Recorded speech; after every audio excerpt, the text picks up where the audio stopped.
Nyt on 2 kesää jo takana Helsingin kaupungin hallinnoimilla uimarannalla.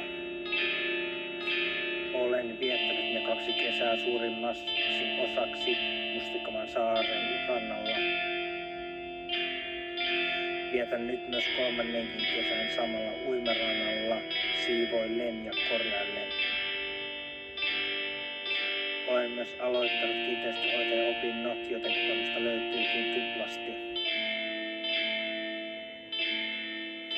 Nyt menee 3. kesä Helsingin kaupungin uimarannoilla rantan siistijän roolissa. Taas kerään roskat, lakaisen terassit, pesen vessat ja kerään hanhenjätöksiä. Maalailen myöskin rannan valvorakennusta, ulkoa ja maalailen myös suihkuja. Neuvon myös asiakkaita esimerkiksi siinä, että mistä saa juomakelpoista vettä.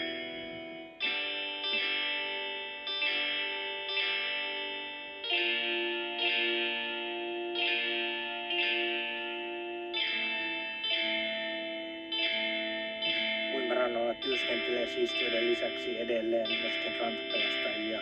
He valvovat, että kaikki rannan uimarit pysyvät pinnalla uudessaan rannan vedessä. Jos kaikki eivät pysykään pinnalla, niin rantapelastajat lähtevät välittömästi apuun. Rantasiistijät ja rantapelastajat ovat koko päivän samaan aikaan töissä yli 6 tuntia.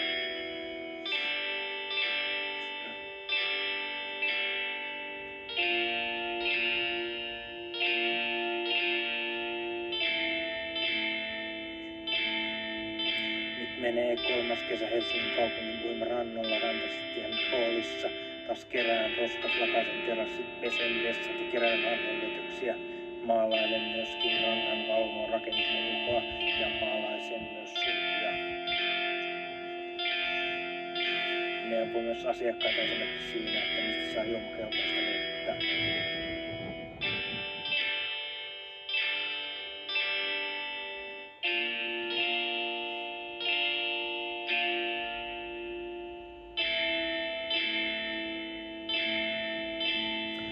Toinen kesä rantasiistinä päättyi, niin lähdin opiskelemaan järvenpäähän.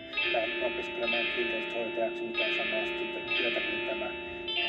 Ensimmäisen kauden opiskelin pelkästään järvenpäässä opintojeni.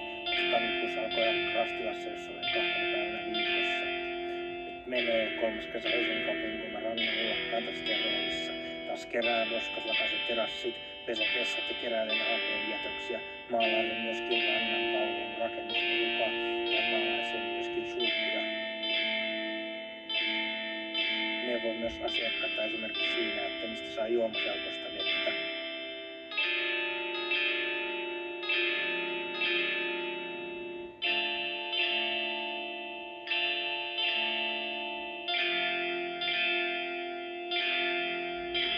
Uimaranta voisi olla auki ympäri vuoden, mutta ei käy tarkoituksessa talvella.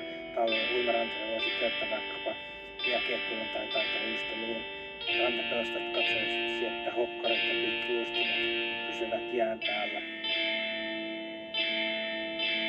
Siistijät huolehtivat siitä, että jääpinnalla on hiekkaa, likaa eikä roskiakaan.